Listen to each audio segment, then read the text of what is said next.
The following program is for mature audiences only. None of the information provided is intended to be medical or any other professional advice requiring licensing through any regulatory agency.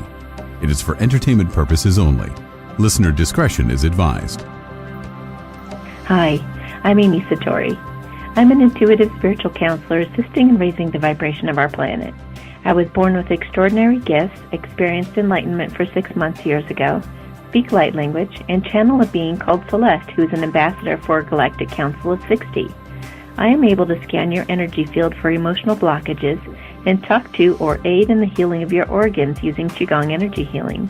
I can also help you make decisions, talk to your pets, deceased loved ones, and your friends and family's higher selves.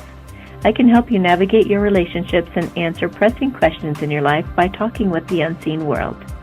I use these skills I've developed to translate the images, feelings, impressions, and messages I'm given while tuning into you and your situation. I work Thursday through Saturday as a psychic for the Lighthouse Bookstore downtown Boulder, Colorado, and conduct remote readings all over the world. You can order a private reading from my website at amysatori.com. Please like, share, subscribe, and follow me here on Podbean, Instagram, my 1111 Twin Flame Forum on Facebook, and YouTube. Set a reminder in your phone to call live on the show any Sunday, 5:30 Pacific, 6:30 Mountain, 7:30 Central, or 8:30 Eastern, to ask me a question, receive a blessing, or have me do some energy work on you. So, my friends, without further ado, let's get to today's show. Thank you for listening to The Satori Show. This is Amy Satori, your host, where I hope to boost your faith in miracles today and get you ready for a magical holiday season. I do use profanity for impact's sake a bit later, so put your hands over your ears when I go to talk about facing your fears if you must. Also, you may want to grab some Kleenex. So I've been setting up couples lately. I remember the first time I did this months ago. A gal came in to see me, and she was so beautiful and so sweet, and I just loved her. And I said to her, you know, for some reason, I just feel like I want to set you up with someone really special. And I said, can I get your number? And she was like, yeah, that's really neat, you know. So we exchanged information. Then she goes, so what kind of guy do you see me with anyway? Like, what does my soulmate look like? What's he going to be like? And I kind of shocked her with my answer because I thought about it for a minute, and I said, you know, he's going to be like that guy from that certain movie. And then she just looked at me and she says, well, we're actually already kind of in love with each other. And I was like, you know this guy? She says, yeah. So the actor from the movie she actually knew, and they were already in love. So I just confirmed for her that guy is her twin flame. So that was like really remarkable. That was the first matchmaking that I did. So that was really neat. And she and I are really good friends and have been friends since. So then I had a couple of readings yesterday, I think, and the day before. One was like I was talking to this guy, and his mannerisms, his face, the way he looked, even his like skin tone, color of hair, like everything seemed so much like this other girl that comes to see me fairly regularly. And I just kept looking at him, and afterwards I said, hey, can I give this girl your number? And he was like, yeah. So I don't know what's happened with that yet, but we'll see. Also, another same thing happened with this other couple. I was talking to her one night, and then I talked to him the next night, and I just had them pop in my head, and I just said, you know, I said, there's somebody else who comes to see me regularly, and I just have this feeling you guys would really get along. And I pulled some cards and felt into it, and I was like, I think you guys could be soulmates. So they went out to dinner last night and had a really good time. So who knows where that'll go, but how fun is this? I've always wanted to do matchmaking, but this is just a really neat, and especially over the holidays. You know, everyone wants to fall in love over the holidays.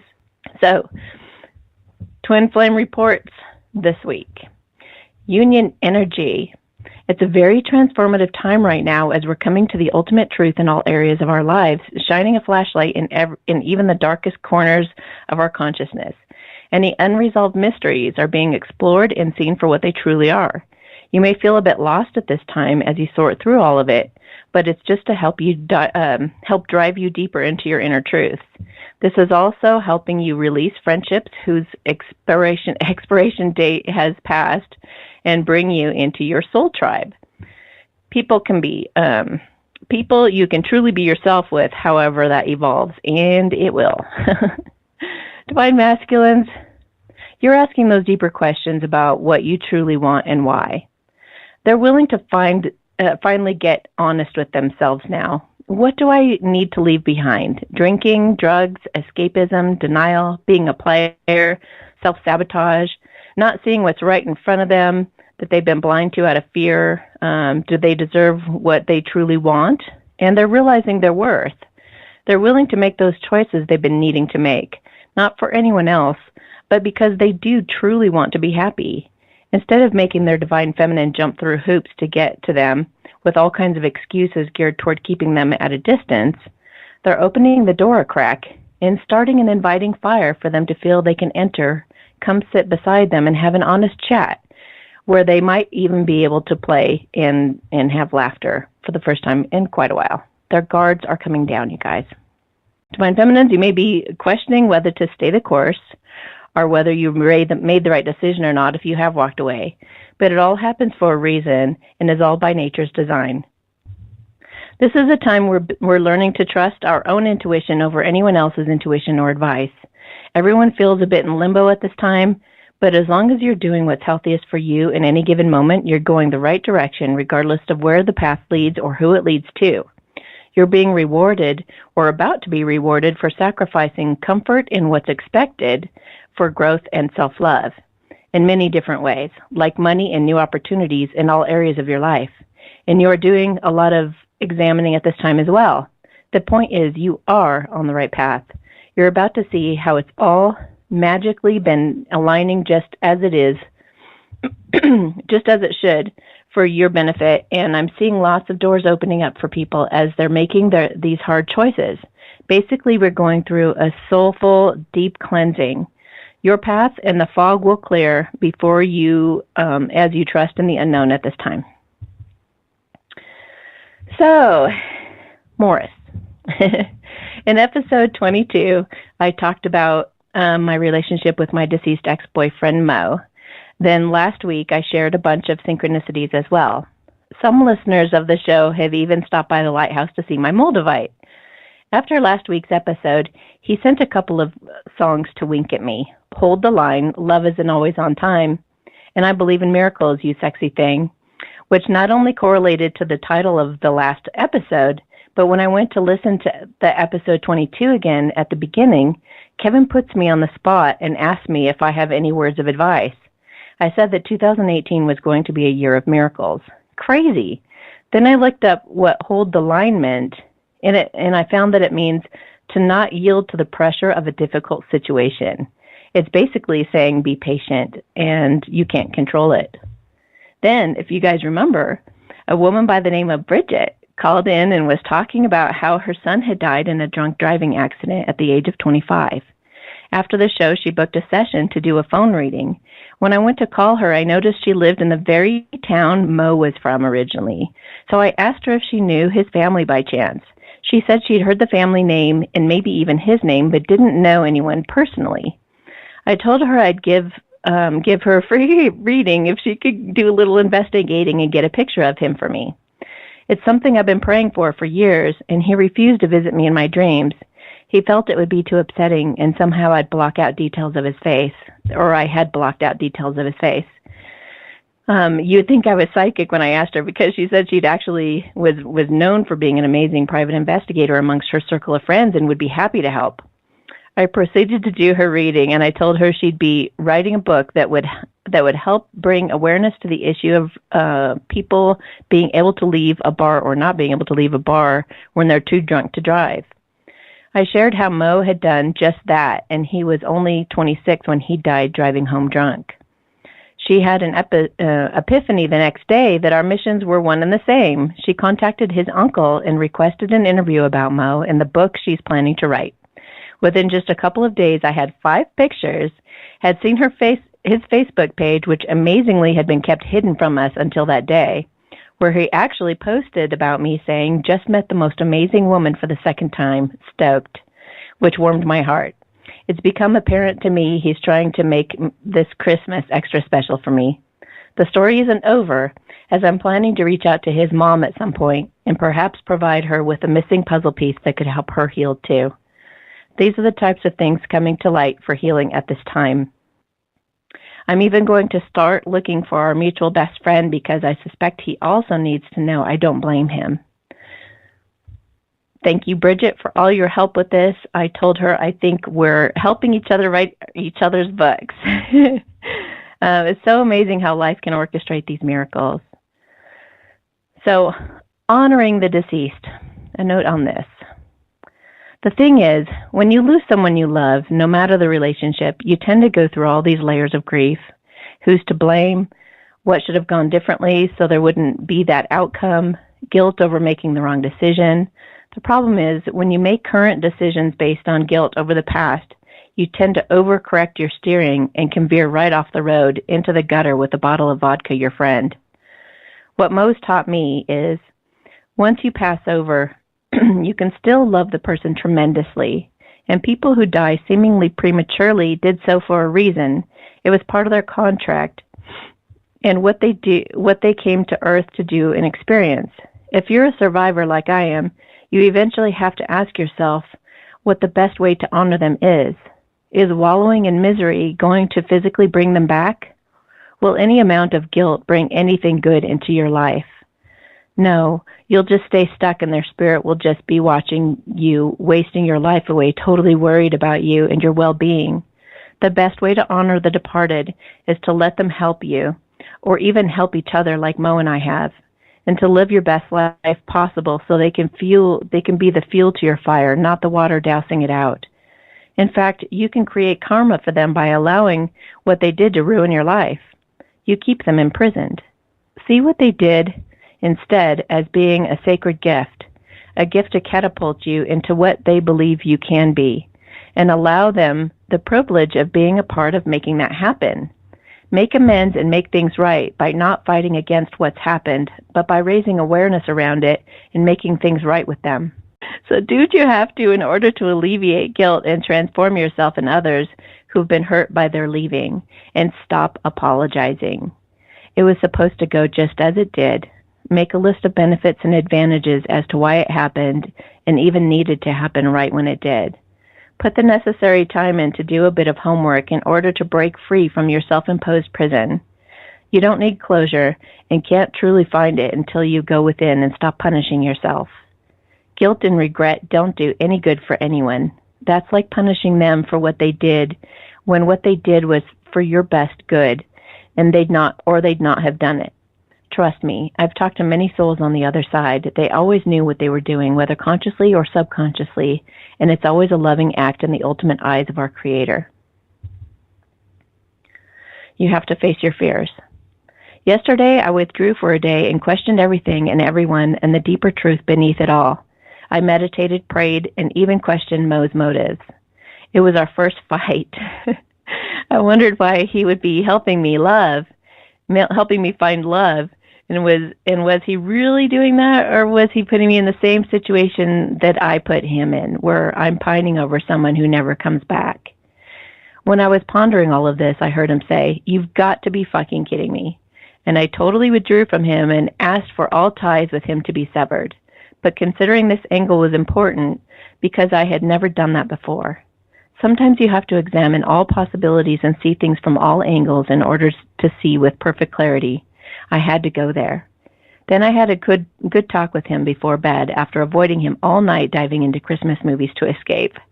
I finally shut the movies off and sat down to talk to him. I called in my divine guidance council and all angels who love and support me to join us. Then we faced each other, held each other's hands, yes, in the 5D, obviously not in the 3D, of course. But we just had a straight-up talk where I asked him lots of questions and drew cards to confirm. Needless to say, we restored the trust, grew a lot from it, and had a good cry. Funny enough, during our fight, he sent me the song, "I Hate Myself for Loving You," and I had to laugh. So whatever angle you might be afraid to look at, do it. If it turns out to be true, you can break free having been made aware of what's really going on. And if you're wrong, you'll be relieved. But you have to face it. See each other like your loved ones see you. One thing Mo and I talked about was wishing we could have seen each other through each other's eyes. We were both so insecure about ourselves. Things would have gone very differently if we had. We both saw each other as perfect. Then, as I was talking to my new soul sister Bridget about what he and I had talked about, she said that'd make a great exercise, and I agree. The next time you go to look in the mirror, first look at your physical body from a stranger's eyes, or with your own critical eye at first. Then look again at your inner beauty. Think of the person who you think loves you the most just as you are, and take another look in the mirror and see if you can see what they see. Do it naked for greater impact. Past life influences. As I also alluded to this last week, the thing that goes most unnoticed in these true love relationships, whether soulmates or twin flames, is there's a lot more history than you know, causing you to act how you're acting. For example, in one life, one of you was too scared to commit to the other, then the other did it in the next life. Or maybe every time you've gotten together, bad things happen and someone dies. Or maybe jealousy caused murder, and so on. So you'll now look at the person and be frightened to approach because of the history you've shared. It's subconscious for most, but feels quite real somehow. One way you can find a clue to ask yourself, one way to find a clue is to ask yourself what you're afraid of, no matter how illogical it seems.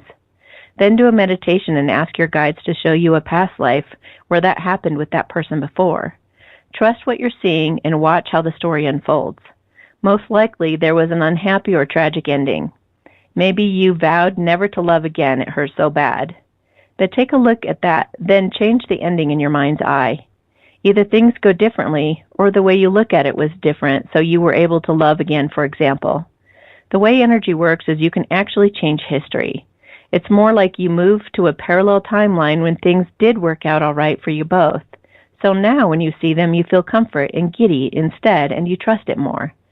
Try to go into as many past lives as you can to heal these issues and create peaceful resolutions. And certainly, if you're able to come to an amicable relationship with your person in this life, do it so you don't carry that energy into the next life. I'm going to do a little light language blessing now to help unravel these past lives where love equals death, trauma, or loss of some sort, and assist in soothing and healing your heart. Give me just a moment. Relax. Drop your shoulders.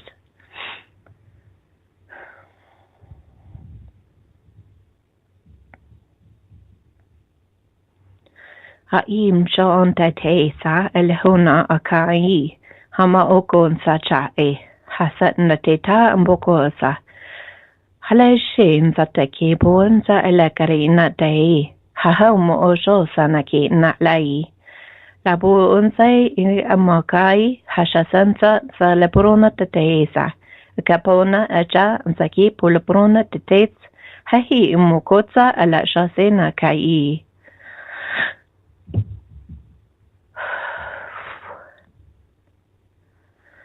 Okay, so now we'll see if there are any callers. And here we are. Okay, so we'll take this one first because I believe it to be Bridget. Am I right? Hey, yes. Hey, Amy. Hey, girl, did you hear that? I did. It's been an amazing journey with you this last few days. No kidding. Amazing person. Thank you. So are you. I seriously, when I called in to the show, I did not expect it to go and unravel the way it has. No, you just never know what's coming tomorrow. Yeah, and when you asked me about Morris and his family and whatever, I'm like, oh, sure, I can find you a picture, and I'm actually good at that sort of stuff. I said, give me a week. And I think it was, a day? 2 days? Or two. That was amazing. I am so happy to be able to give you the best Christmas ever, and to have that you have pictures of him, and it just fills my heart Aw, thank you. What did you feel when you saw the pictures? That must have been kind of like, whoa, here he is. It's the guy I've been hearing about on the show. Yeah, I was like kind of amazed, and I was almost flabbergasted at myself that it happened so quickly, but I honestly think I had help from him. Oh, yeah. Like, he's like, yep, she's ready. She needs these. And even talking to his uncle, he gave me some amazing ideas and insights to the book that you had told me was coming. I'd never, ever thought about doing a book about anything, really. And so it's just the synchronicities that happen are flabbergasting sometimes. Isn't it just, it's just so magical. And Mo has even been talking to you. Yes. Yes. When you were talking about having your first fight with Mo, I could hear him, and he's like, no, tell her this is not right. Just make sure. I know she knows, but make sure she knows this. I am not that person. And like you said, I heard him say, are you fucking kidding me? No, I would just do that. Why would I lie? That was key. We both heard him say that. Yeah, when we compared notes later, we both heard him say that. So he was like yelling that. He definitely was yelling that. He's like, after all of this work, after all I've tried to do, after all the songs I've sent, after all the love I've shown her and all of this that I've tried to do to make up for everything, this is what I get? Like, this is the end we come to? Are you kidding me? Yeah. Oh, yeah, he was not going to let it end that way. No. So funny. Oh, he is just funny. Yeah. And he has, I think, totally helped me and helped guide me to find things that you need for both of you. Yeah. Yeah. Yeah, I mean, and he's helping with your book, and he's helping with his mother's healing, and anyone else this is going to end up touching. You know, it's, you know, he's been like, he's paranoid about any time I drive. Like, he's just really protective of me, and he's like, don't text, don't call. Like, what are you doing? Like, he'll get on my case whenever I go to do anything in my car, and he would freak out if I were to drive drunk. He would not tolerate, there would be no way I would get away with that. So it's kind of cool that he's ending up like getting with your son, and they're kind of teaming up, kind of, you know, in the same cause, around the same age, or at least they were. They're not getting older, but you know, they're like teaming up together from the same standpoint, and have the same cause. And I think it's really cool because your son, what's amazing about him is he was killed by a drunk driver, but he himself was the kind of guy, just like Mo was, that would like go pick up, he'd be the designated driver for everybody just to make sure everyone was safe. And I could you share the story about like how he kind of spared the woman? The other woman? Yeah, he was driving from a workout. He was coming home, and it's a 4-lane highway, and him and this other car were kind of going, you know, playing leapfrog back and forth in the lanes on the way back to his house on this highway. And he, as he's coming over the viaduct, he actually sped up to get in front of her again. And I know that he knew that it was a mother and a child in the car, and he drove a big half-ton truck. The guy that was drunk and hit him was in a 1-ton truck.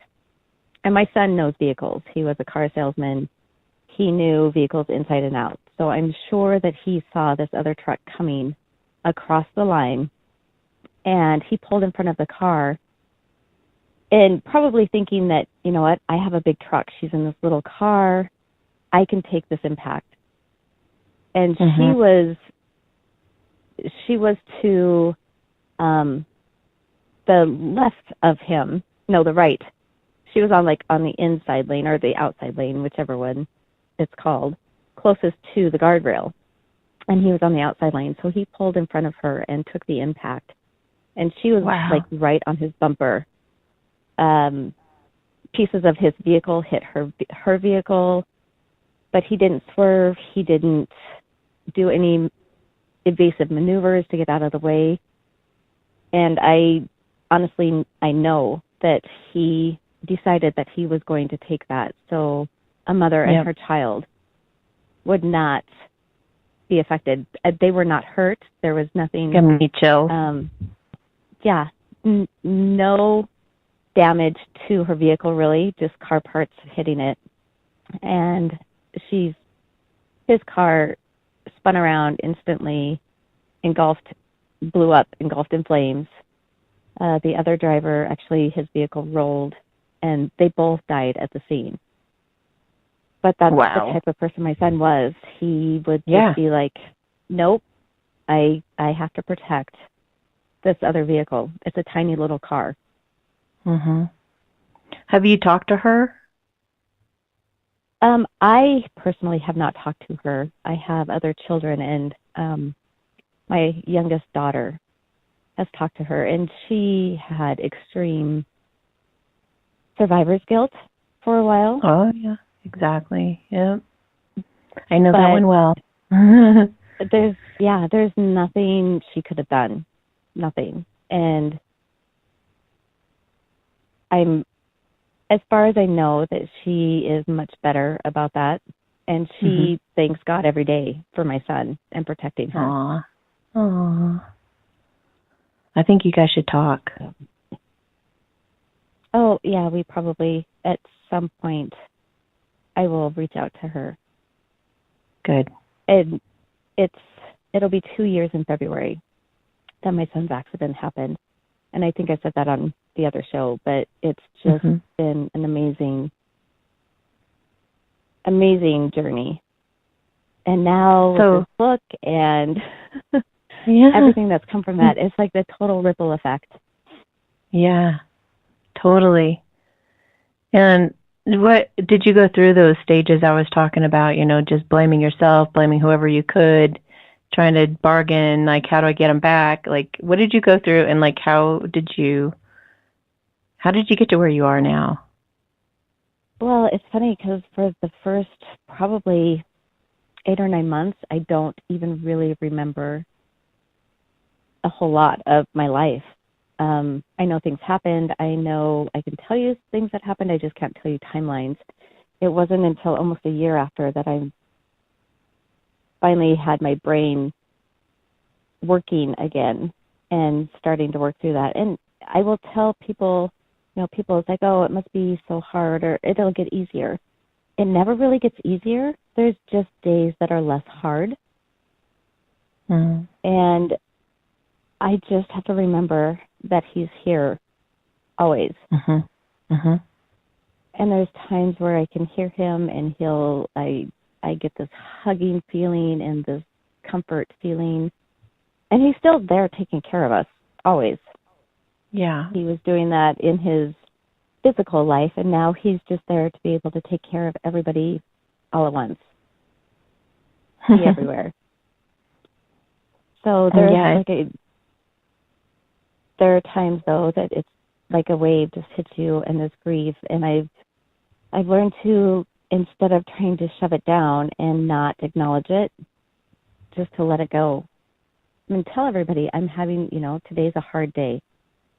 And not feel like I have to comfort everybody else and I have to deal with it all. I need to let it just go through me. Yeah, so important. Honor it, validate it.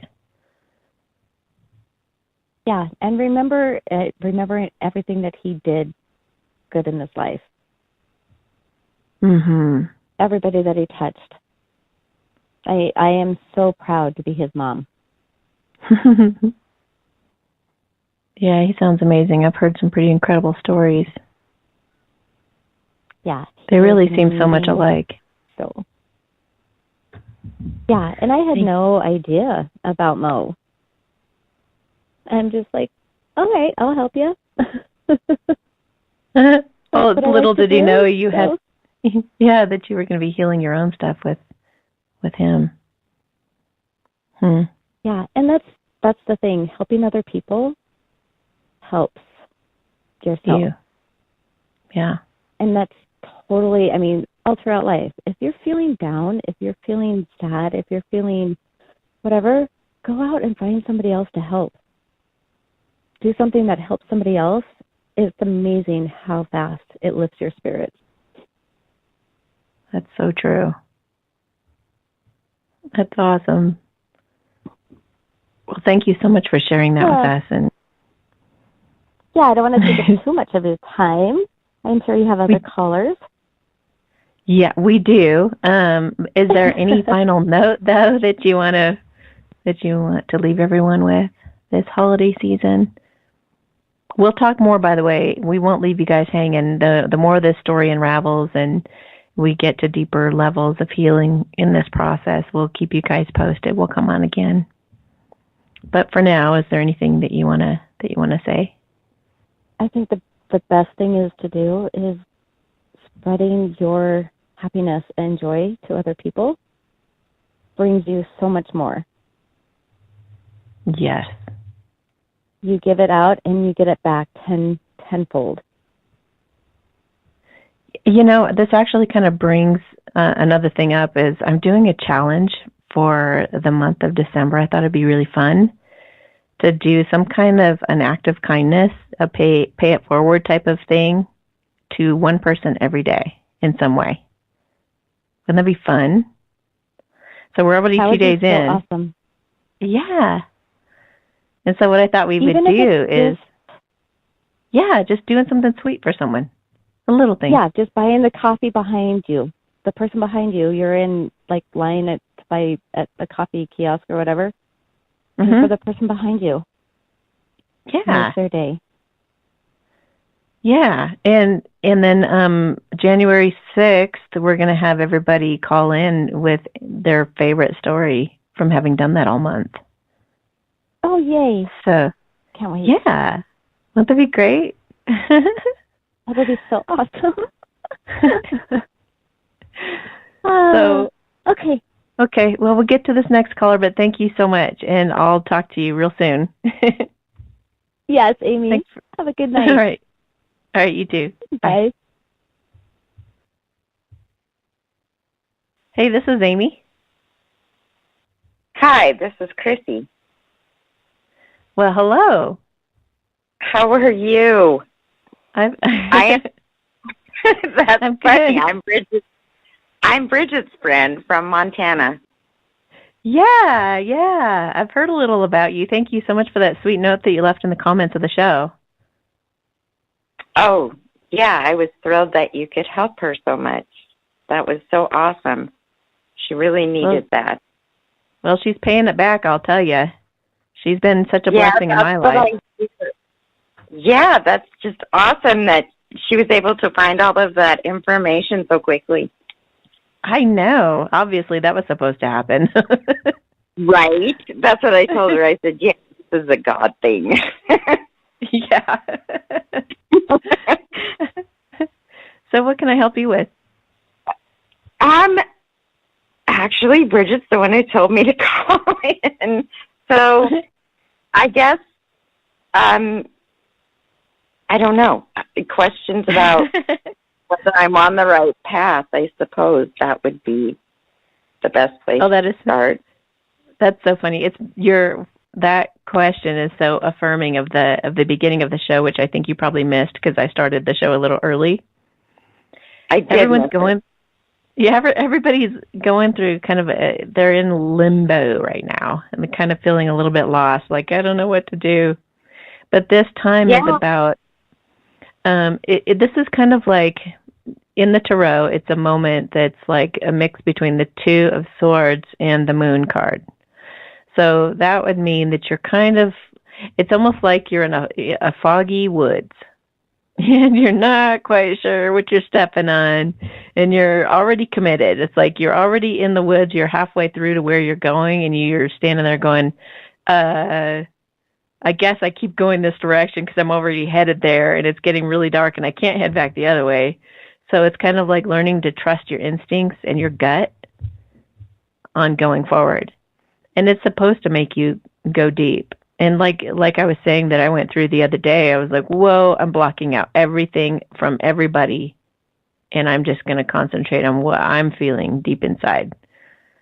It's also, I guess, the Hermit card. I actually just went through this really intense Tower week, I suppose. Oh, wow. Yeah, it was Purging really, the other thing. Did holy you do lots cow, of crying? Tons, yeah, and it wasn't even controllable. And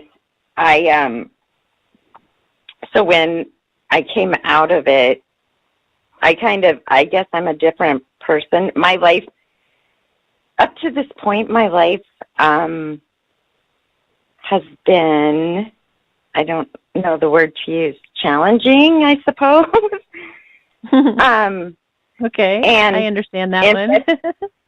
Okay, in February, I just decided I didn't want to live like this anymore. And I was in a marriage for 24 years that was basically like affectionateless. And yeah, it was really hard.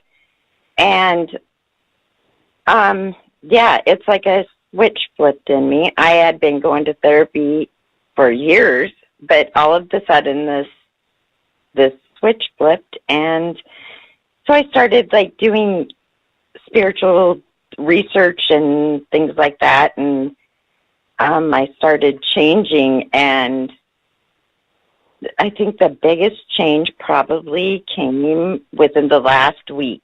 It started Thanksgiving morning. Like my world crashed is how it felt. And then it was that way for a week, and it was all feelings, like from when I was a kid all the way through current. It was crazy. Wow.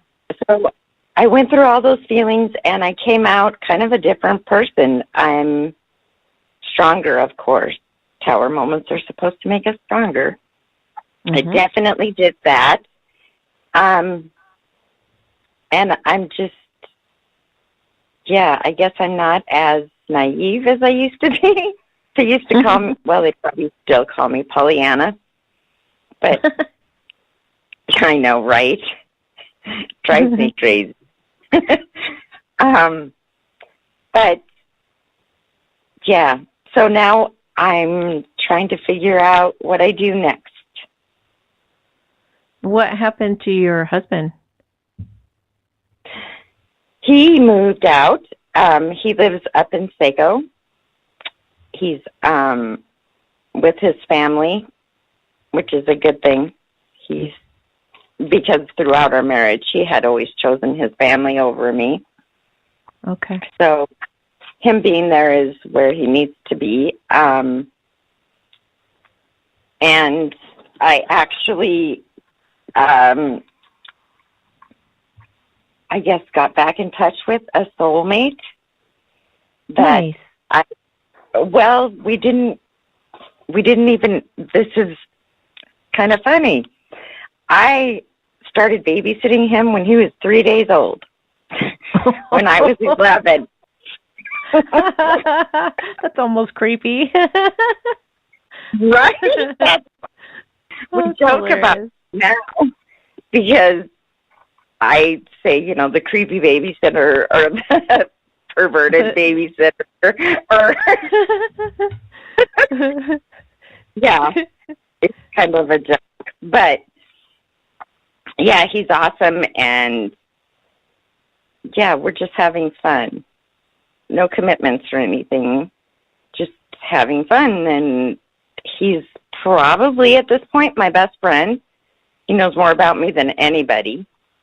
We don't see each other that often. It's actually been 3 months since we've seen each other, but we talk every day, like on messages and stuff like that, and we send each other videos. Yeah.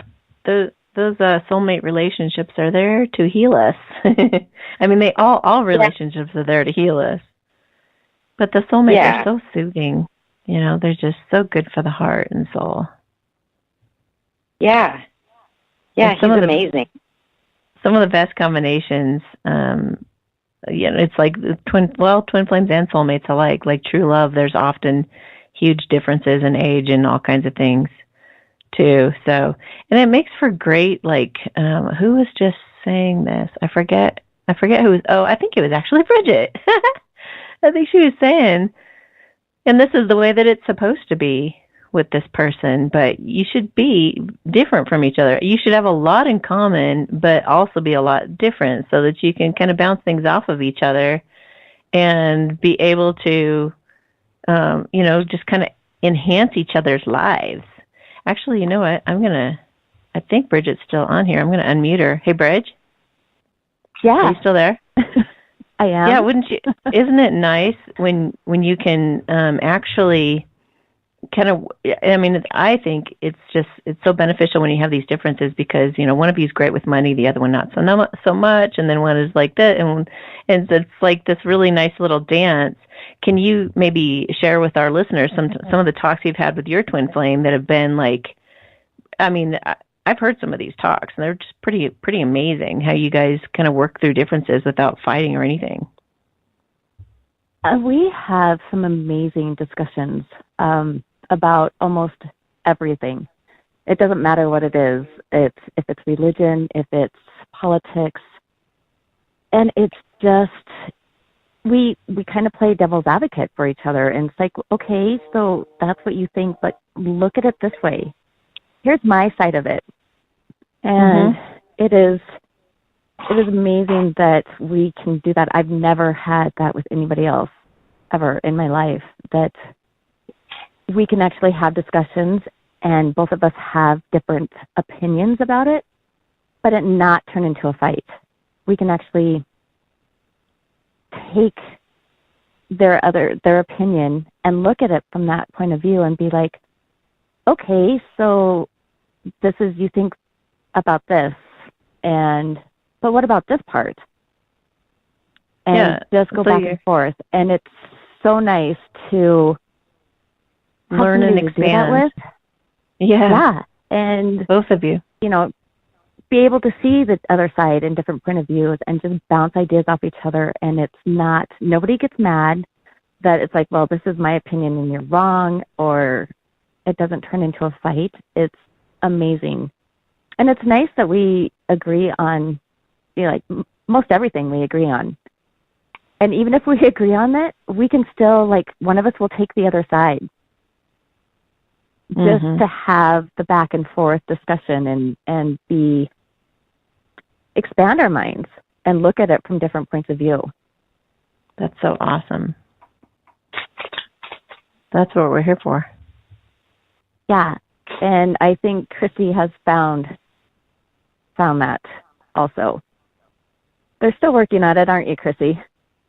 Yeah, we are. Okay, so he actually is, I believe, my twin flame, but I'm not wanting to say it, I guess. I wondered. It's something very new for Chrissy. Okay, yeah. I do have a link on the bottom of each episode, and it says about twin flames. When you click on that, it's a talk that kind of gives you the rundown, all the different types of romantic relationships and how you can kind of tell them apart a little bit. Yeah, I did that already. Oh. I get. Is it that the twin flame name is just too out there? The twin flame. It's like, okay, so the feelings. So all my life I had walls up. I had these monster walls that I wouldn't let anybody in. And that's how I protected myself. So all of a sudden, those walls aren't there anymore. And the feelings are so intense. And, yeah, I don't like them. How do you deal with that? Okay, so I do like them. I mean, I love him to death. But why were you laughing?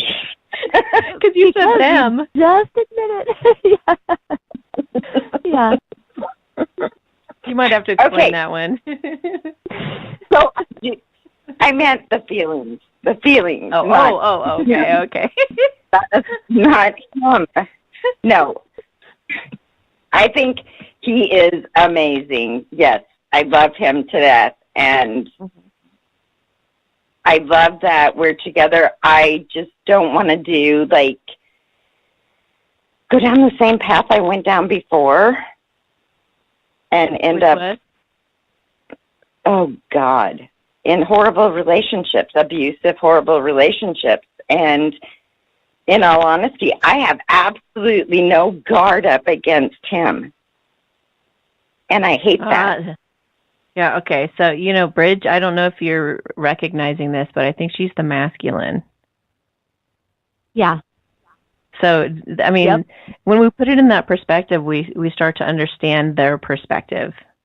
And they really are truly scared to let their guard down. And they know that it's like, oh my gosh, here's somebody that I've actually totally let my guard down with. And then, whoop, there goes the wall. And they get real scared. Yeah. So we've both actually done that. He went through his tower moment or weekend, whatever. Thanksgiving weekend too. We didn't talk or anything. And it was intense for both of us. Yeah, I can imagine. So, I mean, in terms of like being on the right path with this person, it's all about your growth. It's not even, it's like, it is about learning to eventually just let your guard down and love again. And when you see like a lot of signs and synchronicities with that person, it's like the universe is showing you this is the one that you can open up to. This is the one that you can trust. But that's the one you get the most scared with. Oh my gosh. I'm going to look at this thing that Bridget sent me earlier because it's so relevant. Where'd you find that post? Okay, here it is. She won't break you. I don't know how I find things. Sorry. Okay, so go ahead. It says, she won't break you like those other girls will. That's exactly why you're terrified of her. She could make you happy. And being happy is the most terrifying thing in the universe. Once you're happy, it can be taken from you. And that's really what it comes down to from the masculine standpoint. And Bridget and I were talking about this earlier, and I was like, duh, we all go through like tons of heartbreak. We've all had it fail. We've all been through those horrible, horrible relationships and even been through abuse and all that stuff. But, you can't let people have power over you like that and say, I'm never going to love again. You let it make you stronger. You let everything in life make you stronger. And that's the name of the game, is to be more and more honest with yourself and more honest with other people, more and more honest with your heart, is to heal and grow and expand. If you're not doing that and you're running and hiding, then you're just, you're doing what's natural, but, you're just kind of prolonging your own happiness. So if you're feeling good about this connection and you're learning and growing from it, and it seems to be a beautiful thing that's allowing you to take your guard down, then hallelujah. Open up, baby. Open up. And if you know how to support yourself emotionally, if he does the worst possible thing to you, that if you have your own back, if you can take care of yourself, and if you know that you're okay no matter what somebody does to you, then you really got nothing to fear. That's the thing, though. We don't have enough tools out there, typically speaking, generally speaking, to know how to take care of our own feelings. I use Byron Katie's work. I swear by it. But, a lot of people grew up and they didn't have those types of tools or don't know, where to get them. You can always look at my website, amysatori.com, look at the resources page. I've got some great ones in there. But, if you know that, because every circumstance is neutral. Everything that happens is neutral. And it's only the story that you spin about it that makes you suffer or not. So if you know that no matter what he does to you, if he totally screws you over and cheats on you and abuses you and he's awful and horrible, if you know that you can get yourself through that and that you'll be okay and that you can emotionally be there for yourself through that, and that in the end you're going to be stronger for it, and that you can get the best out of it, and you will make it the best, and everything that comes to you like that is only going to make you stronger and more fierce, then you got nothing to fear. The only thing we can be afraid of is that we won't be there for ourselves. So practice those tools, everyone practice those tools so that you can build up. An analogy is trying to poke through here, and it's not coming out, but it's kind of like working out. You got to build up to it. You got to be, so that if you're building up, it's like boot camp. If you're building up to go to war, you got to be buff. So get yourself emotionally buff and go into this thing knowing that you can get through it, that you can support yourself adequately if the worst should happen. You know what I mean? Yeah. Yeah. And then you'll feel safer. I think most people are afraid of the unknown. Oh, yeah. They're afraid of what outcome could happen. And instead of just living in the moment and letting things proceed as they should, that they're afraid of the unknown. They're afraid of, what if this person doesn't love me back? What if this doesn't happen? And like you said, Amy, if you have your own tools and your own self-worth and can create your own happiness, it's not going to matter. Yeah. Yeah, and I do think there's a lot to be said about signs and synchronicities. Yeah. I know. It's like, why would the universe be doing that if there wasn't something to be trusted there? If it, it's like the universe is always trying to make our lives easier, but it's really funny how we tend to run away from the things that are best for us. When your mom comes to you with medicine on a spoon, what do? You run. Yeah, that's true. It's just crazy how that's our nature, though. That's our ego, really. It's not our nature, it's our ego. Our nature is actually very trusting and authentic and peaceful and harmonious and a little naive and vulnerable and powerful in that vulnerability. That's our nature. But, I can't stand being so naive. That bothers me. But I'll tell you something about, and I know there's a difference between naive and vulnerable. I should correct that. Because you do want to be vulnerable, and in vulnerability there is power, because it's amazing what happens when you learn to really truly be in the moment. It's like the universe conspires to make everything work out for you. It's amazing, the signs and synchronicities and miracles that start happening in your life when you're surrendered, when you're not trying to control it too much, Yeah. And that is it's funny because, yeah, and you get up, and I went to this class once. It was a public speaking class, or at least there was a portion of it that talked about public speaking, and they had all these people. You wrote on an index card what your speech was going to be about. You were supposed to give like a 5-minute speech, so it would be like on how to tie shoes, or how to make a certain recipe, or something, peanut butter sandwich, and you would write it on this index card. Well, what they did is they had you go up and do your speech, all polished, right? And then you went back to your seats, and everybody switched up their index cards. And then you were going to go up, and you had the same amount of time. You got up there for 5 minutes, and you gave your speech, not having a clue about like how to train a dog to sit. And you were like sitting there with this index card, not knowing, oh my gosh, and the people who got up there, not polished, the ones who got up there and they were giggling and laughing through it, they ended up getting the bigger applause. And we asked, the teacher said, so which speech did you like better, the polished one or the other one? Everybody way preferred the one that was the person getting up there kind of naked in front of everybody and just being themselves. They were smiling genuinely. They were admitting they didn't know what they were doing, And they were so much more fun to watch. So, yeah.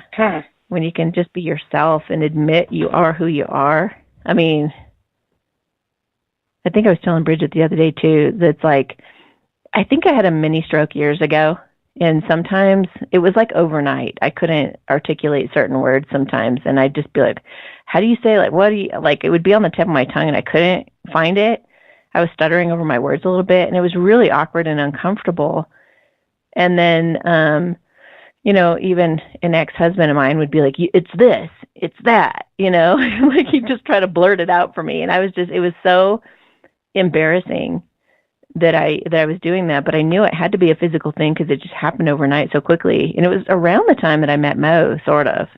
And of course, he never made fun of me or anything for it. But here I am doing a podcast, and I know darn well I don't say things right all the time. And I don't, I've gotten to where I don't care. I know that people are going to like me if they like me, and if they don't, they don't. And when you put yourself out there like that, and you love yourself enough to say, well, I am who I am, I don't want to make, 1 million people like me. I don't, how is that even possible anyway? So why not have 30 to 60 people who really love the hell out of me just as I am, stuttering and saying stupid things and acting gangster when I'm, not a gangster, dude.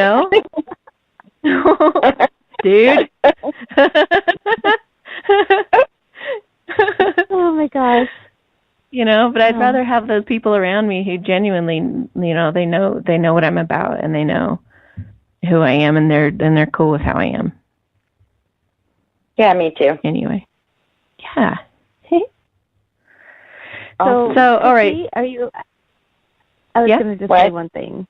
Chrissy, are you actually going to ask her the question that you really want to ask her and you're holding back? See, there's a reason you were unmuted, girl. Okay, what is he thinking and how's he feeling? Is that what you mean? Yes. Okay. That's exactly what I mean. What's his first name? Dusty. Okay, hang on. And just real quick, I just want to address, we have another couple of callers I'm going to get to very briefly after this, so just a moment.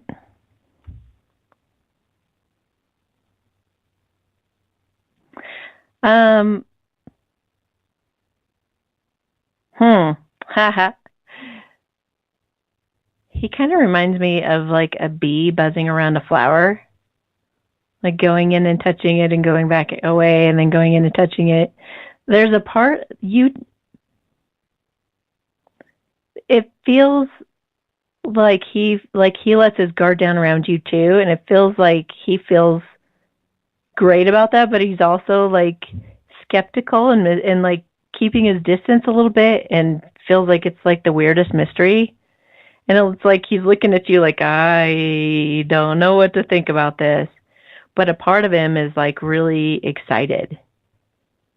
So I think he's got a little bit of courage to muster up yet before you guys could go to another level. But I do feel like he thinks about you a lot, and he's taking you seriously. He's just starting to question how he relates to women, I think, in general. You're making him really look at those deeper questions.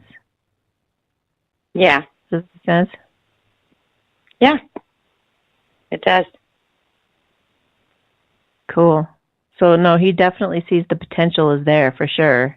And you've already captivated a big part of his heart. So it's just a matter of him. It's kind of like, I use the analogy of like dipping your toe in the pool just to see what the temperature's like. It's like he's doing that, and he's doing it a lot. But I also kind of anticipate or feel like any moment he's going to come running and jumping in there. And he's going to make quite a splash when he does. Cool. And he's going to be very playful when he does, too. I feel a lot of flirtatious energy. Yeah. Yeah. It's really cute. Yeah, you have no idea, Amy. Oh my gosh. Sorry, I just had to say that. Aw. That's awesome. No idea what, Bridget. The energy, the playful between you. Yeah. Oh, Yeah, between you guys. So that's yeah. just nice to have it validated by somebody else. Yeah, it's really cute. It's really cute. You guys are cute. More of that to come, especially through the holidays. I feel like you guys are going to be doing a lot of cuddling and giggling. Well, that would be nice. We live 6 hours from each other, so. Oh, that's nothing. Yeah, No. that's nothing. But he's supposed to come in 2 weeks, so that'll be awesome. Yay! Mhm. That'll be great. All right, well, we report back either on the show or through Bridget. I'd love to hear how things continue to go for you guys. Okay, thank you. Yeah. And Bridget, thank you so much, too, for coming on and sharing your side of all that. Oh, it's an amazing journey, and definitely we will keep people updated because it's awesome. Yay. Amazing. Yay. All right. Thanks, Amy. So I'm going to get to these other callers. Yeah, you're welcome. Have a great night. Hello? Hi. Hi, who's this? Liz. Hi, Amy. Hello. How are you? I'm good. How are you? You've been texting me. Did I respond the last couple? I'm sorry if I didn't. I've been really busy. Yeah, no, you did. Don't worry. Oh, good. Okay, good.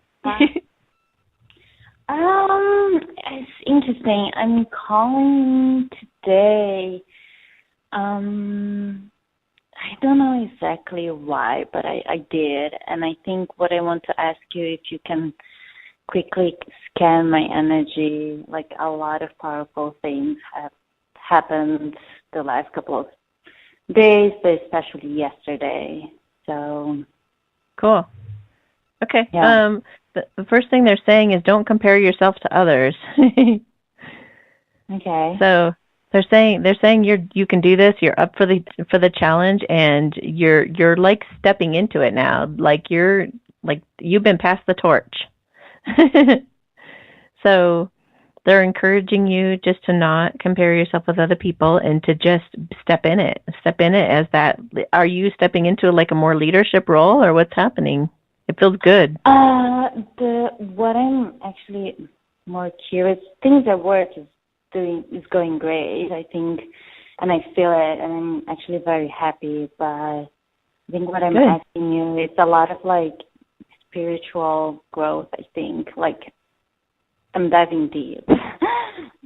Okay. And it's kind of like new territory for me, but also very familiar in some ways. So I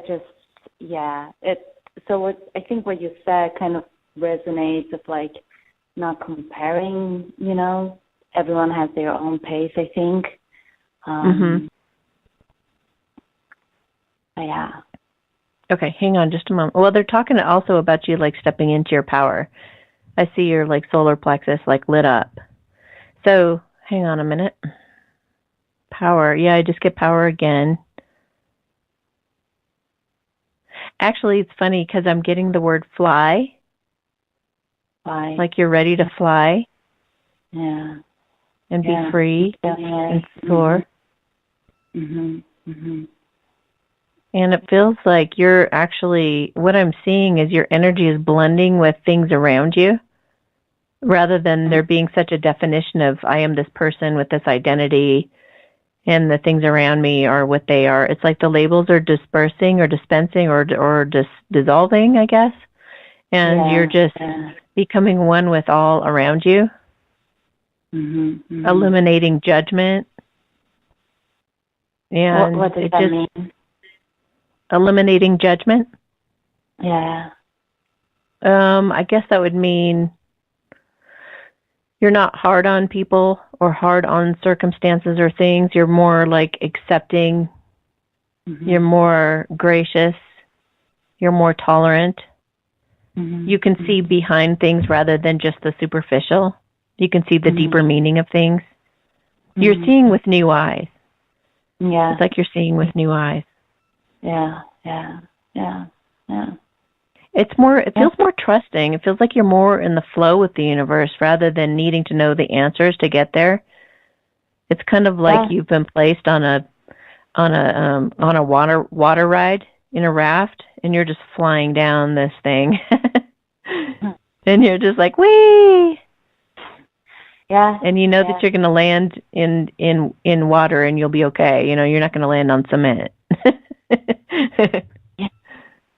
Yeah. And it's funny because I kind of like everything that you say, like, is exactly that.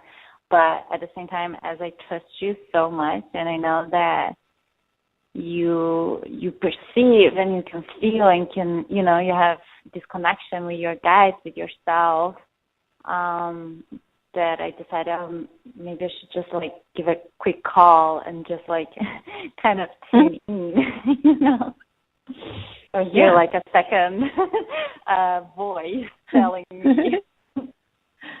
Yeah, let me just see if there's any other messages that want to come through. Hang on just a minute.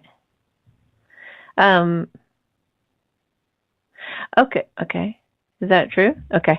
So it just feels like also they're saying that you're breaking records. So you're and records to me are like repetitive old thinking that keeps you stuck. Mm-hmm. It's ruminating over the same situations over and over, like being, you know, like you would be worried about something constantly and thinking about it constantly over and over. So what they're saying by telling me that you are breaking the record, it's like you're not going around and around with the same song anymore. Yeah. You're able to see things through fresh new eyes and stay more in the moment than worried in your head. You're using your heart and your presence more than your head, I guess is the way to put it right now. Let's see what else. Yeah. It does feel like what I'm seeing is some toxic energy in your left foot. So that's your receptive side, and that's also your femininity. So there might be something about going forward or stepping forward into your femininity that's a little toxic when it comes to receiving. So let me just feel into that a little bit further and see if I can get some more information about that. That's the foot that you typically, are you right-handed? Yeah. So that's the left foot. So that's the one that you brace yourself with if you go to throw a ball or something like that. Stability. So it's toxicity in regards to going forward or being receptive. Okay, hang on just a second.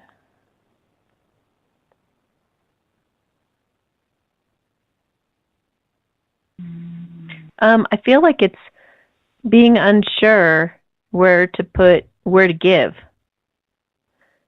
It's like you're receiving fine. It does feel like you're receiving fine actually, but it's kind of like you're getting confused when it comes to where to pour your love out. Yeah, I can see that. I think what is popping up is like break, and I think I have that so frequently. It's like in different areas, like as I'm expanding, as I'm moving forward, as I'm receiving, as I kind of like, okay, I'm stepping into it, and I kind of like break. So I don't know if that makes sense, but at least for me, that kind of like popped up. It's like I tend to break. I tend to like, oh. I'm not sure if I can. Yeah. It reminds me of a car that like chokes, gets flooded. So let me ask them what you're supposed to do about that. So what they're saying is like focus your intention first. Focus your intention when you want to get something accomplished or you want to give. Focus your intention, then step your foot forward, and then throw it with ferocity. I see. You know. So maybe don't give until you are focused. Let me just see what else. Yeah, it's like knowing your why, knowing your motivation is going to help you throw more powerfully. I see. Otherwise, it's kind of like being, if you can imagine like a staff meeting and all these people all around. You don't want to just throw out what you think randomly if you don't have a lot of power behind it, if you don't really have a lot of conviction about what you're saying. You're not just throwing your opinion out there to be, hey, look at me. You're saving what you have to say until you actually feel the need or the desire and the passion behind it to voice yourself and like throw that ball forward. But when you talk, it's going to be strong and it's going to be solid because you had the conviction enough to wait until you throw that ball. You knew what you were saying and why. Yeah, no, that's it's funny. It's another thing that it fits perfectly. I have been thinking a lot about sharing and blogging, but I think I have not really found that solid why. So kind of interesting to receive what you're saying, because I feel like, yes, I need to step more and share more and put my voice out there, but I think I need to like build a foundation, the strength within me a little bit further. Like, as you said, like truly find the intention and the why behind it. I love it. Thank you. Yeah, and it's about less quantity and more about quality. So it kind of like, sometimes I've thought, well, maybe you should put out a blog every week and be consistent about it. And then I'm like, well, I don't want to just to talk. I really do just want to, when I put a blog, I only have a certain amount of blog posts on my website, and I haven't made a new one for a really long time because, I don't know, I say a lot on the show and stuff, but it's like, if I feel prompted to, it's almost like stay in the moment until the universe is pushing you to do something and then do it. Yeah. So wait till you get that perfect idea, or you have the epiphany, or you have a dream about it, or you really feel like excited to go do it, then do it. But don't make yourself or force yourself to do it. Yeah. Yeah, that's perfect. Yeah, thank you. You're welcome.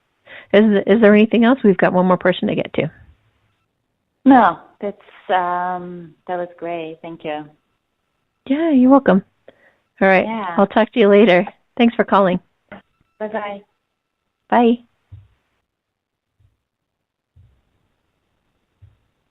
Hello? Hi, Amy. It's Nalini and Will. How are you? Oh, hey, guys. I'm good. How are you guys? Wow. We're good. Will's in the kitchen cooking, but we wanted to call in and get a read on our energy about moving forward, because Will is really drawn to the Crestone area of Colorado. Ooh, and beautiful. he just got back, and I feel him being torn. He doesn't want to leave, he says, the family. And I said, if this is for your healing, you should go. I said, why don't we call into Amy and see what she reads as far as, both of us moving on. Yeah. So you're both thinking to move to Crestone? No. Will is. And he's torn because, the dogs and I are here. But I'm like, we didn't do this for naught. If this is where, he's drawn, then, so we just thought we'd check in. It needs to happen. It needs to happen. It feels like he needs to go to Crestone and like honor his heart calling him there. So, and then what happens is then that frees you up. It feels like it just kind of makes you kind of free floaty is the feeling of it. And then all of a sudden you're going to get inspiration to do something really cool. But there's going to be a moment where I will. There's going to be a moment, though, when you're going to feel real wobbly after he leaves. But just trust that the answer is going to come to you, and you're going to have like a revelation about what you're going to go do. And whatever it is, it feels exciting. And it might... Where do you guys live? Where do you live right now? I'm in Evergreen. Oh, here in Colorado? Yeah. Uh-huh. Have you ever... it may involve going to California for you. For me? Now, don't... Yeah, it's just one. It's just it's a little. It's not like a big blink on the radar. But it's a possibility something might inspire you to go to California. So I would say that at this point forward, when you go through that wobbly stage, if somebody calls you and says they have some really cool idea for some opportunity over there, then you'll have heard it here and the seed will have been planted and you'll be like, all right, I'm going. Whatever you're going to do, though, it's very exciting. And you're going to be really glad you were free. So it's like Will's got to do the right thing and not hold himself back from guilt over you, and then you're going to do the same thing because you're going to be freed up, and then you're going to be able to make your own independent decision saying, well, thank God that he went and did his thing because now I can go do my thing. And that's kind of how it works. It's almost like a leap of faith needs to happen on both parts at first for everything to fall into place just like it should. He told me he was thinking of moving to that area before Thanksgiving, and I was starting to get a cold, but literally within hours, I lost my voice. I got sicker, just the thought of it. But then, it's been a couple weeks ago, so I've kind of processed through it, and that's why I wanted to get an energy read for both of us, because I feel he needs to go. Yes. Yeah. You feel that, Amy? Oh, absolutely. It's going to feel like home for you. I don't know if you've been there before, but I haven't been there, but I've been wanting to go really bad, but yeah, it's going to feel like home for you. And you're going to bring a certain element to Creststone that they need right now. Oh, this is great news. Yeah, I was there, and it did feel like home. Yeah. Yeah, it's going to be good for you, and you're going to be good for it. Yeah. Okay. Chronic pain stuff I've been experiencing, Amy. I wanted to see if you might get any kind of read on that, and if mold might be a factor. I don't know if you... I don't think it's mold. But what is the pain? Where's it? Kind of like... Where is it? Hips especially, but it can involve back too. Okay. But just kind of feeling ancient. Oh my gosh, that's so funny you say that because I just saw a caveman.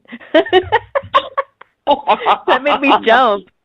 I was like, it feels ancient. A caveman, yeah, that's pretty ancient. What I feel like, I think this actually has to do with you guys, because it's kind of like you really, really do care for her so much, and you want to make sure that she's provided for and everything goes well for her. And it is a bit of a burden, it's a bit of a weight, and you're not feeling totally supported in it. I mean, maybe even by yourself. You may be putting your own pressure and self-criticism and all that in there as that it's a self-imposed burdening. But it's because you have a conscience. You're a good person. That's nice. Sometimes what people don't realize, though, is that the things you're making yourself feel guilty about and you're kind of holding on to, thinking you're doing good by somebody, is actually holding them back. If you were to stay stuck there with her in this situation, then she wouldn't be able to be free to go do her dream when that happens. Like, say you guys, say, well, I'm going to stay with her to take care of her and make sure that she's okay. And then all of a sudden this opportunity happens. Then she'd be like, oh, well, then I'm not going to go do that either. Then both of you are stuck, not doing what you're supposed to be doing. And when I say supposed to, that's not a judgment. It's more like, you're being inspired to go do something that could be really exciting for both of you. So it's like when you become free floaters and you don't attach to that, then you can much more easily be guided toward, where your highest vibrational result will end up. So let me feel more into your field. Hang on just a minute. I want to feel your hips for a second. Yeah, it's funny. This is funny. It's like you've got some like some past life energy, like being yoked. I think both of you guys were yoked. I mean, like you guys were oxen or something. So there's a little bit of in the way it's appearing in your hip, is it kind of looks like the little nails that they hammer into horses' hooves, or the horseshoe nails. I don't know how to explain it, but It's like a really big version of that being driven into your hip. So there's like a feeling of obligation. I have to. And it's like an imprisoned feeling of being yoked. So I'm going to try to remove the object and see how it reacts to me for a moment. Hang on. Well, it does realize that the whole thing is just an illusion, something you're just doing to yourself. So I'm working on it here. Was it hurting when you called? It wasn't like screaming at me, but how does it feel right now? Let's see. Let me get in a better position. It feels freer. Good. So, and that was I'm trying to figure out which side of the body that was on. Yeah, this is you guys. This is just the burden of you guys and not feeling support from yourself. So this is where you love yourself. You love her, but you love yourself. So, and you need to love yourself first, because whenever we love ourselves first, we make the best decisions for everybody. And you would think it's, a lot of people in society say, no, you do for others first. But no. And when you love yourself, you do right by everybody. When you love others first, you actually get cancer. People pleasing causes cancer. So, love yourself. Love yourself, do what's right by you first. Everything else will fall into place for everybody around you. What's interesting is I did a session with Amanda this week, and Amanda Ronson, and it was really cool, the blocks that melted away around my heart, and I also feel like I feel like that's clear, but I do feel like still major fear in my solar sacral plexus area, like tribal, like lifetimes of fear that I need to release or something, and I don't know how. Okay, let me look at it. Hang on. Yeah, lots of past lives, like 8 very scary, tragic, and a lot of them, I know this is going to sound really funny, but it involved dinosaurs. Cool. And that would scare anybody really bad. Yeah, but I literally feel like I'm really trying, like it's really layers and layers of fear, like you said. And I don't know how to work through that. Hang on a minute. Like I think Amanda helped, but I still feel it. Okay, so, well, I would definitely, and they're agreeing with me. I would definitely recommend Byron Katie's work, because you end up using fear and stressful thoughts as a way to unravel your unconscious or subconscious mind, to where your mind doesn't grasp onto every scary thing anymore. So it's like when I get afraid of something, I get really excited because I get to go work it out on paper. And I know that sounds really weird, but that's just somebody who's been doing the work for a while. So it's like, I've met her before, and it was really neat. I know her work. I haven't done it in a while, though. Yeah. Do it. Like that way you'll start to look forward to, and you'll be kind of excited about these stressful things. But you got to catch them in the moment. Like a lot of people try to take a shortcut with her work and just say, it's about just accepting, or it's about just letting go. Don't do that. You got to actually sit down with a piece of paper, write it all down very thoroughly, and then you kind of turn it around. When I'm thinking of it right now, I don't have any, I can't think of a specific fear. It just feels like old lifetime fear. So I don't know how to bring that up in the Byron it's Katie. I know what you're talking about. Yeah. It's like a lot of times that is a lot of times that kind of a fear that you can't really identify is your twin flame. Oh, jeez. Yeah. Sorry. And I knew that one well. I wish I would have known that years ago myself, because I just sometimes I'd be like, what the heck is wrong with me? But I know it's here, but I don't feel that it's, I guess that's what I'm trying to say. It's not mine from this lifetime, but I know it's here, and I don't know how to get rid of it because, like you just said, it's not mine. So then what do I do? Well, what I've done in those situations is I've come up with something to be afraid of that would be like equivalent. Right? I try to match the feeling. Yeah. I know that sounds real weird, but like I'll go, okay, yeah, let's pretend I'm depressed. What am I thinking? You know, he'll just like tune into this depressed energy and just be like, okay, yeah, let's go there. And then I try to examine that. Do I try and put myself in his head and see what he's afraid of? No, you don't need to do that, because what you're essentially doing is as long as you're getting in to go to do the work on it, you're helping him do that too. So you could also just imagine him just like filled with this pink energy, or just surround him with this beautiful pink energy, or like white energy with gold speckles, or purple, whatever resonates with you. I use pink a lot. But just surround him with pink and just say, you know, I bless him with pure love and light. I bless him with pure source energy. And I say that at least like 5 times. I bless him with pure love and light. I bless him with pure source energy. I bless him with pure love and light. I bless him with pure source energy. You can imagine hugging him and being like, it's okay. Everything's okay. You know, and just fill that whole space, your space and his space, get in a bubble and just fill it up with love, and just send, you know, breathe nice and deep and slow, and just try to bring the heart rate down, and imagine the energy just dissipating, any kind of negativity. Surround yourself with angels, and just imagine all that energy just completely dissipating and disappearing off of you. And you can transform that pretty quick. I've been able to, you know, the key though is to catch it quick and realize it's not you, and then work it through and let it go. That was what was so confusing to me, is that it didn't feel like mine. Yeah, It's him. Yep.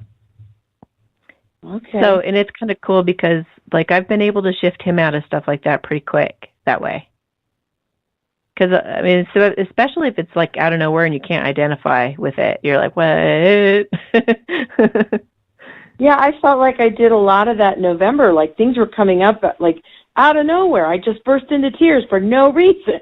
And I'm like, what is going on? Oh, those darn twins. No, but we do help each other heal.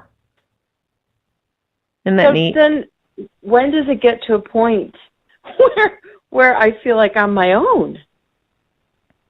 You're never going to be. Sorry. Huh? You guys are always going to be able to feel each other.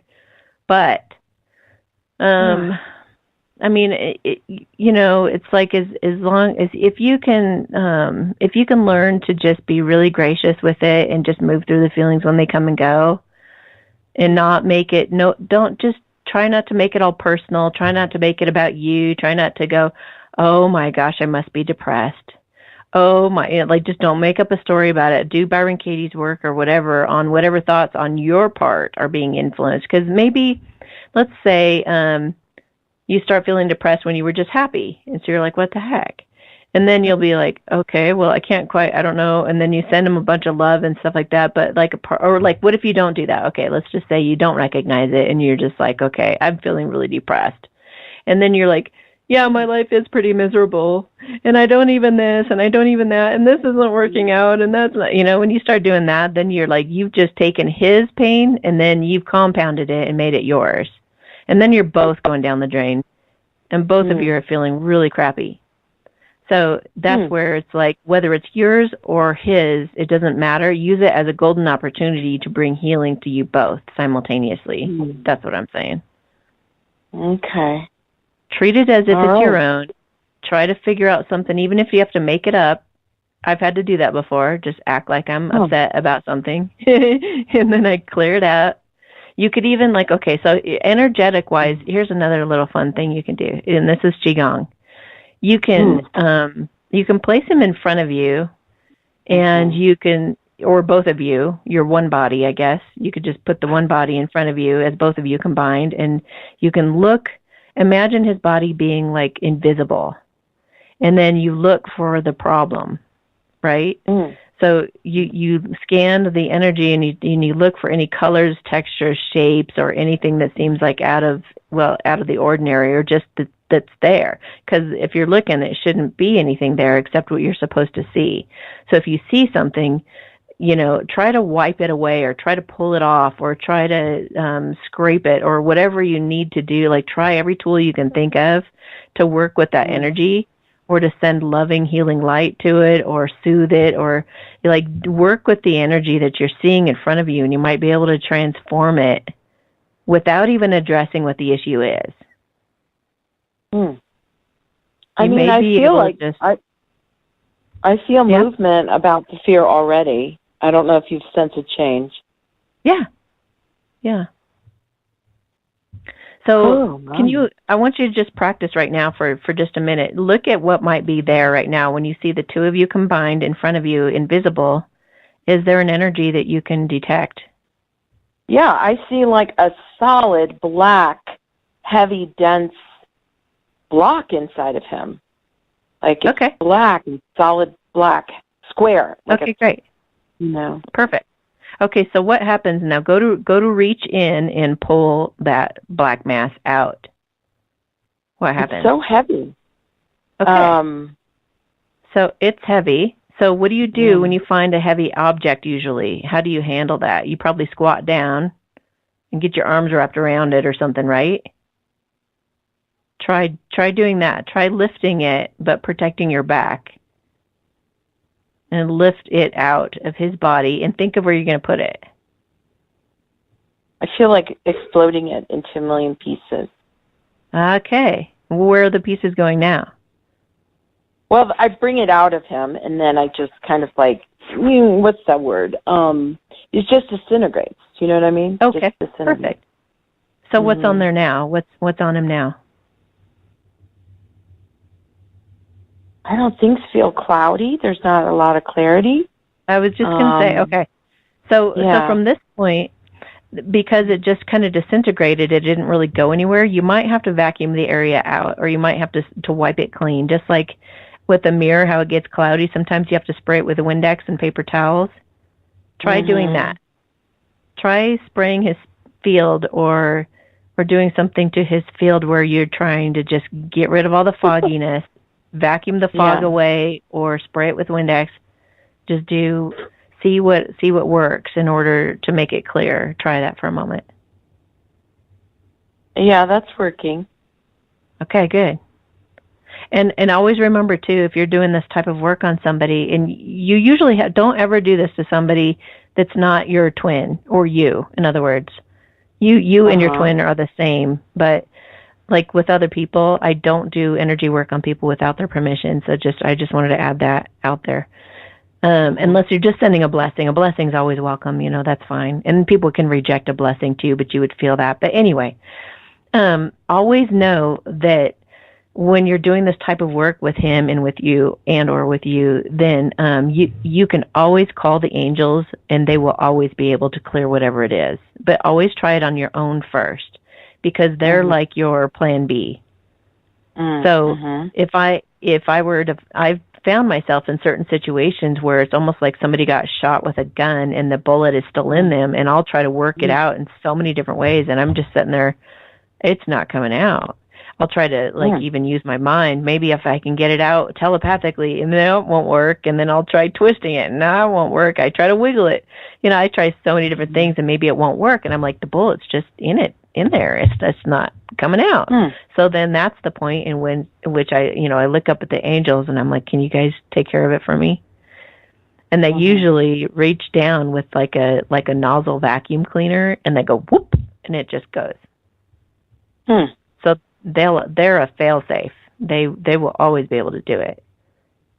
But try it for yourself first, because it develops your own confidence in your own healing abilities. Okay.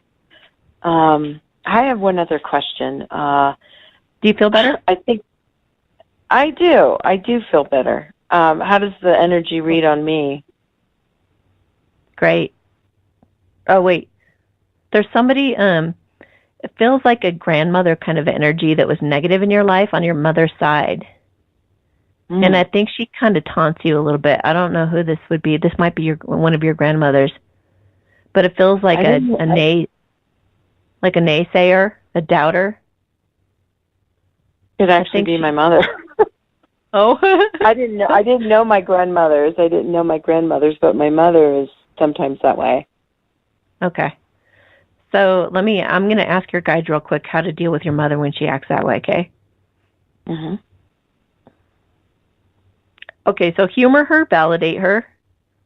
So, take the weapon out of her hand, nice and gentle. Okay, Mom. Yeah, that's nice. And then, when you walk away, that's not my belief. Take your power back. Don't let it get under you to become your subconscious belief. Feel like that's not my belief. That's my mom. So just differentiate. Okay, so go ahead and ask your other question, though. So as I've progressed and cleared and done my work, I listen to you guys, and I hear you talk about talking to your guides and everything, and different people who they even name them by name, right? This is my guide. And I just think of moving, because Amanda talked about that. She wanted me to start working with guides and so forth. And I just, that feeling, I don't know. It's just that seems intense to me, to have, I don't know what it's like. So I think I don't go there because I don't, it's who do you talk to about that, what it would be like. And so then I thought, well, maybe that's why Amy's here, right, to talk about it's not as overwhelming, or, there's not voices all the time in your head, or I don't know what it's like. But I think I block it because it just is I don't know about happen. Yeah, a little bit. And then when, people talk about that's the next step, I'm I'm not really sure if that's... No, I totally get it. I do. I think I got you. And so for me, I try not to make... let's see. Okay, so I've got a unicorn, and I've got a fairy. Who else do I have? I have a dragon. Other than that, I've got Celeste. But most of the time, honestly, I don't actually know who's talking at any given time, and I don't think it's even important. I assume Celeste is in charge of it all, for the most part. But if I were to even, there are hundreds. There are I have 144 dragons. And that's just the dragons. So there are so many beings that are helping me in any given moment. If I were to just be oh, who's this? Oh, this is Bill. This is Carol. This is, you know what I mean? It would be it would take too much time. So forget about that. Unless you specifically want to go in and do work. Something Tristan is really, he's an amazing protector. And he can help me check my heart for purity. So I'll use him and I'll be, hey, Tris, can you come here for a minute? And I'll ask him for a favor or ask him to help me with something. That's different. Then you can be, or with Celeste, if I'm doing any work on my altar, or I really want to get to the truth of something and I want to get through any kind of disillusionment or anything like that, I'll be like, Celeste, I need the council to be here. And the council itself that she's in charge of is 60 beings. I don't know who any of them are either. I know they're incredibly loving, incredible beings. But I know Celeste, she's the ambassador, so I talked to her and I'm can you just make sure that this is of the utmost, the highest energy possible in the highest truth. So, I use them for different things like that. And also though, if I'm walking, and I do, it's not like I'm blocking stuff out, but I walk around life like a totally normal person. I don't have voices going on all over the place all the time, never. Sometimes I even forget I'm psychic, seriously. But if they're trying to get to me and I'm not looking for them, if I'm not looking for guidance, or I'm not sitting down saying, hey, Jewel, can you help me out with this or whatever, then what happens is I get a ringing in my left ear that's an angel trying to reach me. It's like a phone call. So I'll hear beep, and if it's in my left ear, then I stop what I'm doing and I'll be like, who is this? And then I'll get the name in front of my face. So there's so many different angels that they'll write the name of their name in front of me. If I hear something in the right side, it's usually Mo, or it's like my twin's higher self, or it's like somebody who's either died, or some type of a spirit or a spirit guide or something that's more human. So then I'll be like, who is this? And then I'll get Bill or Carol or whatever. And so that I'd say, what did you want to tell me, or what do you have to say, or whatever. And then you can just listen. I just didn't know the progression of it. Like, to me, I feel like my clarity, and my knowing is increasing in frequency and intensity. And I just thought, is the next progression that I have to, this is max, or is it okay if I don't know the name? I just have increased clarity and knowing, of what's coming. But I thought, golly, I sure don't know if I have to okay, Bob's here now, or, I just didn't know. No, that's ego. So, anything that's where you're wanting to label things, that's just ego. And also, for example, when I was enlightened, I knew everything. I hadn't studied a lot of different subjects, but boy, did I know the answer. And so where did that information come from? Well, God's source energy. God knows everything. So I was tapped into that and just completely open and receptive to any information that was coming through. And I was just one with God, so I knew the answers. That's how it works. And you are so in a surrendered, peaceful state that thinking is a very human thing. And labeling is part of that. So I wouldn't worry about it at all. When I heard Amanda say that, I want you to work with your guides more, I kind of stiffened a little, because I thought, I don't have a problem with increasing clarity and knowingness, right?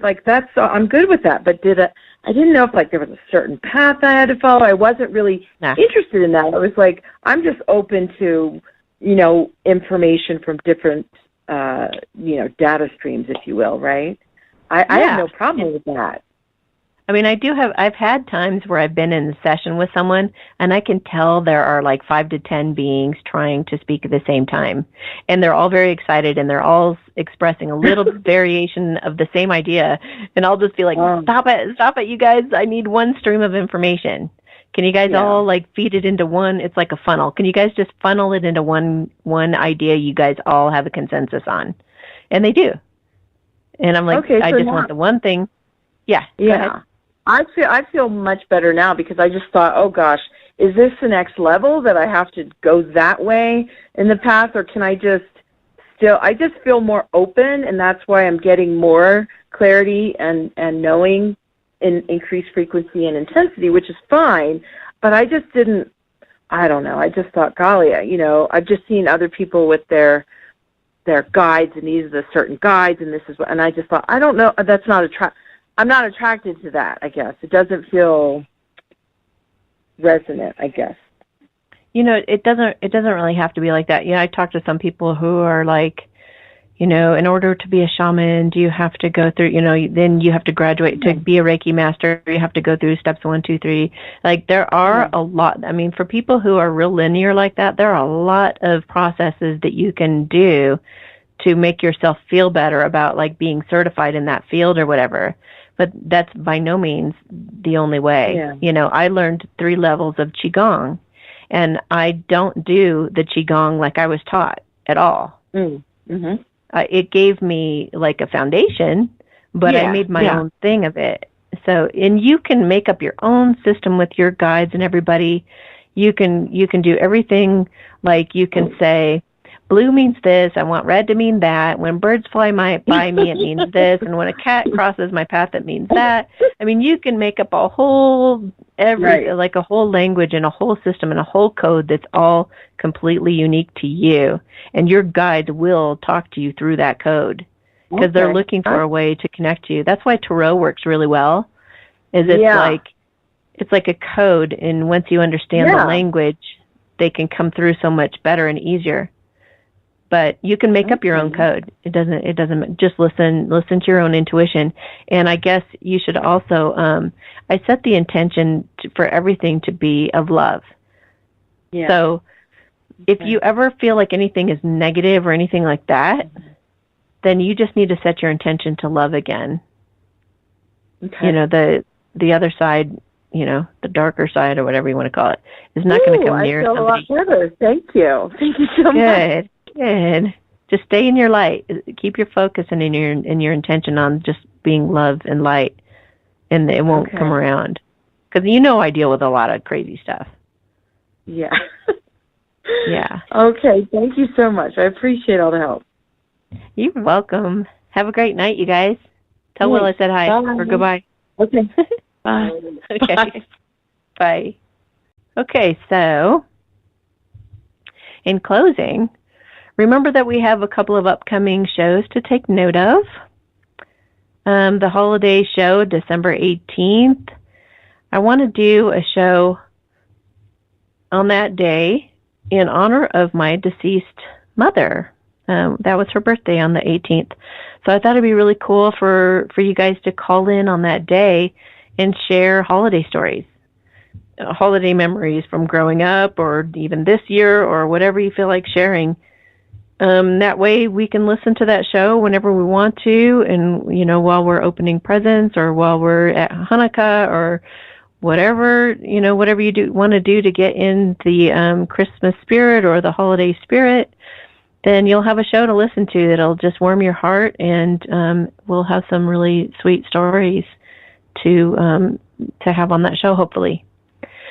Also, paying it forward, as we heard a little bit earlier, for the month of December, just think about maybe random acts of kindness you could perform, at least one nice thing you could do for somebody every day. And then January 6th, you can share your favorite story of how, something special that happened. You've got 31 days in December, so figure out, or is it 31? 30? However many days in December, you've got like 30 attempts at, making somebody's day special enough to where you can call the show January 6th and share it. So also a special note to my divine masculine. I want to thank you for doing what you did as much as it hurt. You didn't do anything wrong. It was all you knew to do at the time. So I'm here to listen whenever you're ready to talk. And I always look forward to seeing you. And you'll always truly have that special place in my heart no matter what. And you know that. All right. Good night, everyone. We'll catch you next time on The Satori Show.